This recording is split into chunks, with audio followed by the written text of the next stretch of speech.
En el fascinante universo de los orígenes divinos y el eterno dilema del bien y el mal, una pregunta intriga la mente humana: si Dios creó a Satanás perfecto, ¿de dónde proviene su maldad? Este enigma trasciende el espacio y el tiempo, desafiando nuestros conceptos de perfección e imperfección. Al explorar este misterio, nos embarcamos en un viaje que comienza con la esencia misma de Dios.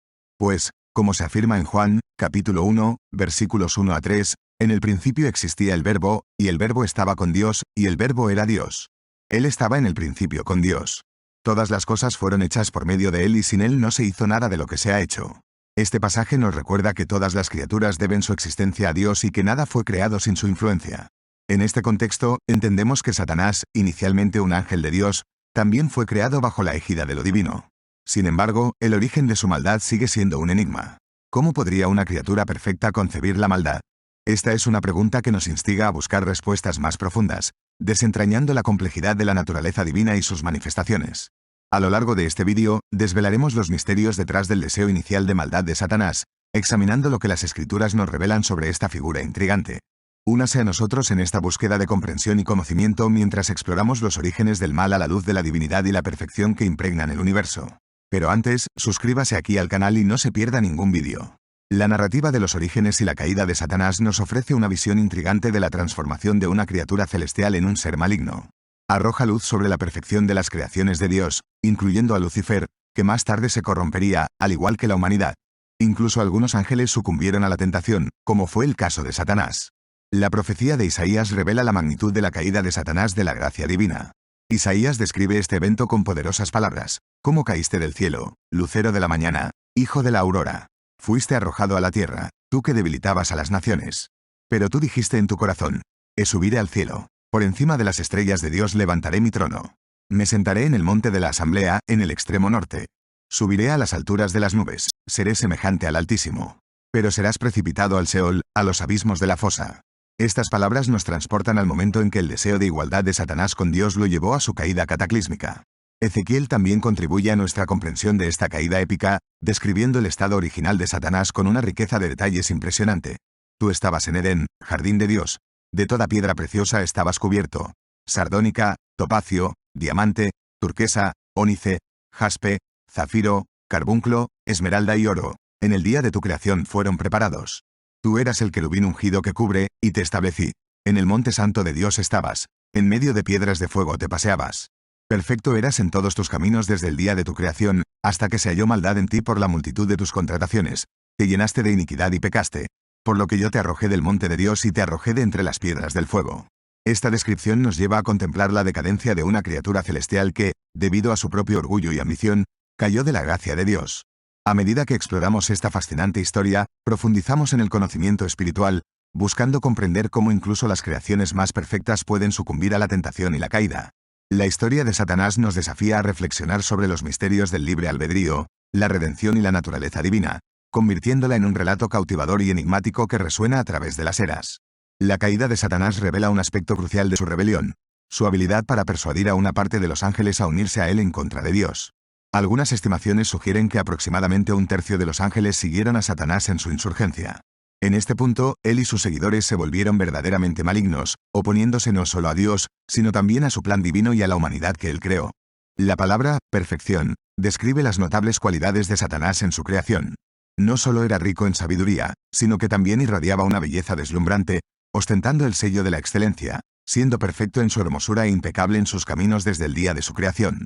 Tanto Isaías como Ezequiel testimonian la relación especial que Satanás tenía con Dios en el universo celestial. Residía en la montaña sagrada de Dios, simbolizando el lugar de la gloria visible de Dios.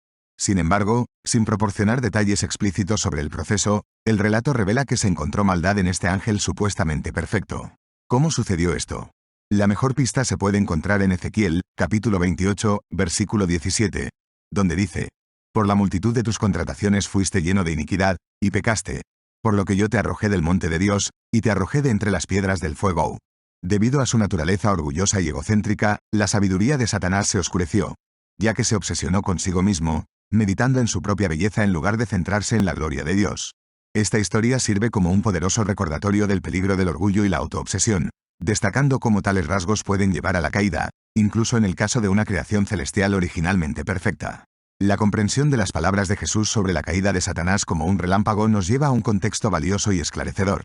Jesús pronunció esta afirmación cuando los 70 discípulos regresaron después de ser enviados por él a evangelizar y preparar el camino para Jerusalén. Al regresar, estaban llenos de alegría y, posiblemente, de orgullo personal, informando a Jesús: «Señor, hasta los demonios se nos someten en tu nombre». Fue en este momento que Jesús emitió una advertencia contra el orgullo, al decir: «Vi a Satanás caer del cielo como un relámpago». El maestro los estaba instruyendo para no permitir que el éxito y la autoridad sobre los demonios los llevaran a un orgullo excesivo. El orgullo es un pecado que puede abrir el camino a otros pecados, como fue el caso de la caída de Lucifer, cuya arrogancia excesiva lo llevó a ser expulsado del cielo. Los discípulos fueron exhortados a ser cautelosos y a evitar este peligro en su ministerio. Como resultado de su mala conducta y rebelión, Dios depuso a Satanás de su trono y lo expulsó de su posición privilegiada en la montaña sagrada de Dios, relegándolo a la tierra. Después de su pecado original, la condena de Satanás se describe como un fuego eterno, como se menciona en Mateo, capítulo 25, versículo 41. Satanás, aunque originalmente perfecto en su creación, se convirtió en la fuente del mal a medida que se dejó dominar por el orgullo y la arrogancia, transformando la belleza y perfección iniciales en pecado e imperfección. La historia de Satanás, su caída y su papel en la introducción del mal en el mundo destaca la complejidad de la naturaleza humana y espiritual, mientras nos advierte sobre los peligros del orgullo desmedido que pueden llevar a consecuencias devastadoras. El orgullo, que llevó a Satanás a contemplar y rebelarse contra Dios, revela la extensión de su ambición y rebelión. A pesar de tener acceso a la presencia divina, aspiraba a un lugar por encima de Dios, como se indica cuando dijo: «Levantaré mi trono por encima de las estrellas de Dios». Esta referencia a las estrellas simboliza a los ángeles, ilustrando el deseo de Satanás de elevar su autoridad por encima de otras criaturas celestiales. Al afirmar que «me sentaré en el monte de la asamblea», expresaba su ambición de gobernar sobre todos los asuntos celestiales. El punto culminante de su rebeldía y autoafirmación radicaba en la declaración: «Seré como el Altísimo», revelando una audaz ambición de igualarse a Dios. La consecuencia de la rebelión de Satanás, causada por su orgullo y egocentrismo, fue una transformación profunda en su personalidad. Pasó de ser una creación perfecta a ser imperfecta. La santidad que alguna vez obtuvo de su Creador se perdió, reemplazada por la corrupción. Aunque el momento exacto de su caída no se revela explícitamente en la Biblia, podemos inferir una línea de tiempo basada en evidencia bíblica. Su caída ocurrió en algún momento después de la creación original de los cielos y la tierra, antes de los eventos registrados en Génesis 3, donde se narra la tentación de Adán y Eva. Satanás, con éxito, engañó y sedujo a algunos ángeles para que se unieran a él en su rebelión, lo que llevó a su decadencia moral irreversible. Después de esta seducción, no hubo retorno para ellos, condenándolos a una existencia de pecado y destrucción. El libro de Apocalipsis, capítulo 12, versículo 4, describe simbólicamente cómo un tercio de las estrellas del cielo, que representan a los ángeles, fueron arrastradas por el dragón, Satanás, en su intento de frustrar los planes de Dios. Es esencial recordar que la misma Biblia que relata el origen y la existencia del mal también retrata a Dios como absolutamente justo y perfecto en todos sus caminos. Él considera el pecado como intrínsecamente perverso y digno de juicio. Dios no promueve ni perpetúa el pecado, como está claro en Santiago 1:13 de la madrugada.